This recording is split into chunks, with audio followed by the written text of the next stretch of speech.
मर जाना कबूल है, उनके साथ जाना हमको कभी कबूल नहीं है। ये अच्छी तरह जान लीजिए, समझ लीजिए, सब बोगस बात है। हेलो दोस्तों, मैं रेहान आलम और आप देखना स्टार्ट कर चुके हैं RBN live news. RBN live news में आपका स्वागत है। आज तारीख हो चुका है 4 फरवरी 2023 और आज की टॉप न्यूज में आपका स्वागत है। आपने अभी तक अगर मेरा चैनल को सब्सक्राइब नहीं किए हैं तो प्लीज सब्सक्राइब कर लें। खबरों की ओर बढ़ने से पहले एक नजर सुर्खियों की ओर। मुख्यमंत्री नीतीश कुमार शुक्रवार को समाधान यात्रा के दौरान अररिया पहुंचे, जहां उन्होंने रानीगंज प्रखंड के मोहिनी और नारायण गांव में जीविका दीदियों द्वारा बायोफ्लॉक प्रतिदिन से मछली पालन और सरकारी पोखर में मछली पालन का निरीक्षण किया। इसके बाद सीएम ने हर घर नल जल योजना का निरीक्षण किया। वहीं पर आज किशनगंज डेरामारी पहुंच रहे हैं।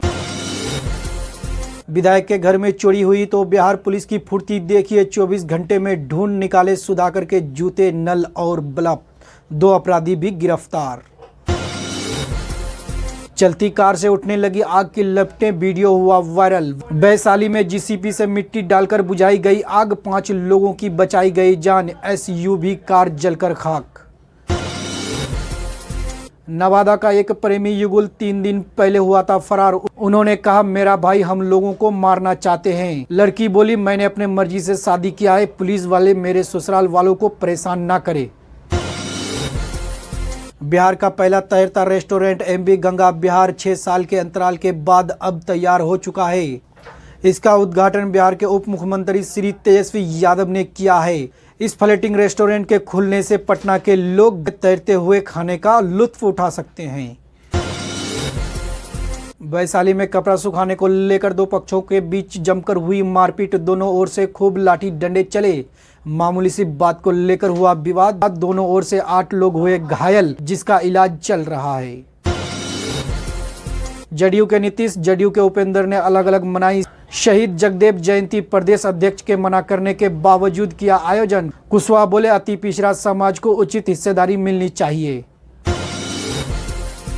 गया में शिक्षक निर्वाचन क्षेत्र पर कांग्रेस का दावा। पूर्व एमएलसी डॉक्टर अजय कुमार सिन्हा बोले, गया कांग्रेस की सीट रही है, इस बार भी हमारी जीत होगी। गया में 50 सरकारी स्कूलों को बनाया जाएगा मॉडल। बच्चों के ड्रॉप आउट संख्या में आएगी कमी। ऑनलाइन एजुकेशन भी दिया जाएगा।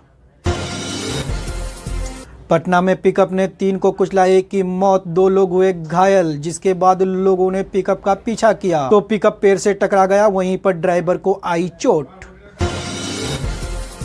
अब खबरों की ओर बढ़ते हैं विस्तार से।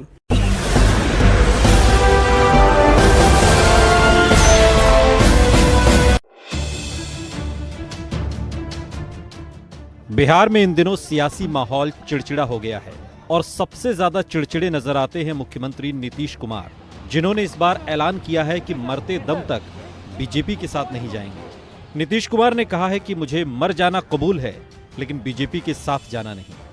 आज झगड़ा करवाना चाहेंगे नया, वो अपना जगह पर है। हम लोग तो सवाल ही नहीं पैदा होता है। मर जाना कबूल है, उनके साथ जाना हमको कभी कबूल नहीं है। ये अच्छी तरह जान लीजिए, समझ लीजिए, सब बोगस बात है। काहे के लिए बोल रहा है? इतना हिम्मत करके, फिर मेहनत करके, लाला करके हमको किया।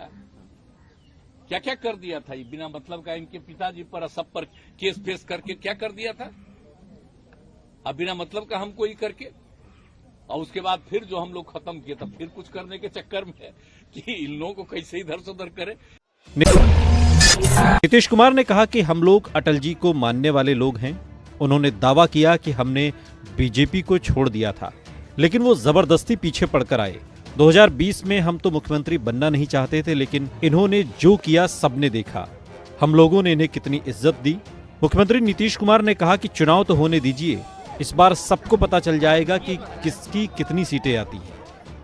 हिंदू मुस्लिम सबके लिए जो काम किया, तो माइनॉरिटी का एक अच्छा खासा हिस्सा हम लोगों के साथ हो गया था, और मेरे साथ हो गया था। ये हम लोगों के साथ था, जरा याद कर लीजिए, पत्रकारों से पूछ लीजिए। वही लोग जो जहां देख रहे थे वोट के टाइम में, कि कहा करे भाई, तो मुस्लिम कम्युनिटी के लोग भी बीजेपी वाले को भी दे रहे, तब सोचिए क्या हुआ था। सब भूल गए किस तरह से वहां पहुंचे थे। और उसके बाद जब हम लोग अलग हो गए थे 15 में, तो कै गो सीट जीते थे? इस बार जो है हम ही को हरवा के हमारा ही वोट लेके जीत गए, अब आजकल बोल रहे हैं। तो इसलिए चलिए, ये सब कोई मतलब नहीं है। और हम लोग काहे के लिए, हम लोग तो इन लोगों के चलते चले गए थे, हम लोग तो चाहते नहीं थे। तो अटल जी का जो भी था, लालकृष्ण आडवाणी जी का सब कुछ का था, तो हम लोग तो उनके पक्ष में थे ना। नीतीश कुमार का ये बयान ऐसे वक्त पर आया है जब उनकी पार्टी के नेता उपेंद्र कुशवाहा लगातार उन पर निशाना साध रहे हैं। उपेंद्र कुशवाहा ने दावा किया था कि जेडीयू के बड़े नेता बीजेपी के संपर्क में हैं। इससे पहले जब उपेंद्र कुशवाहा एम्स में भर्ती हुए थे, तब उनकी फोटो भी कुछ बीजेपी नेताओं के साथ सामने आई थी। इसके बाद कुशवाहा के बीजेपी में शामिल होने के कयास लगाए जाने लगे थे। हालांकि कुशवाहा ने कहा कि जेडीयू को छोड़कर कहीं नहीं जाने वाले। लोग कहते हैं कि हम जेडीयू छोड़ने वाले हैं। हमने दिसंबर के तीसरे सप्ताह में मुख्यमंत्री जी से मिलकर हमने बात की है पार्टी की कमजोरी के बारे में।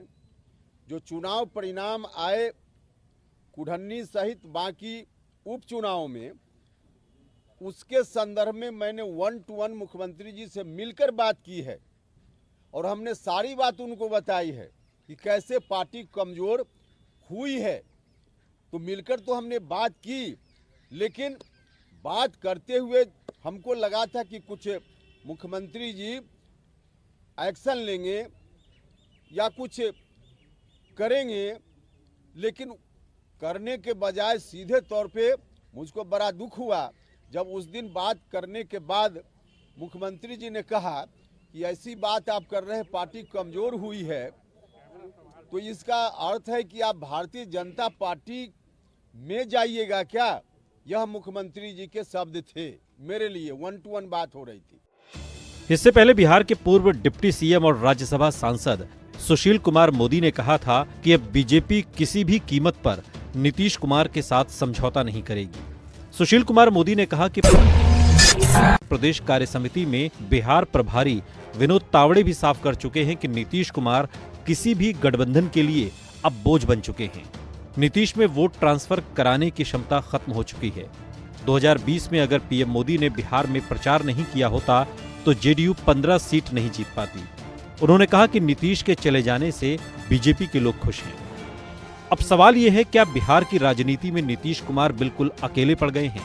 बीजेपी और आरजेडी दोनों नीतीश कुमार की ओट में अपनी अपनी राजनीति कर रही है। और क्या जो हाल आज नीतीश कुमार का नजर आता है, उसके पीछे भी खुद नीतीश कुमार की ही महत्वाकांक्षा जिम्मेदार नहीं है?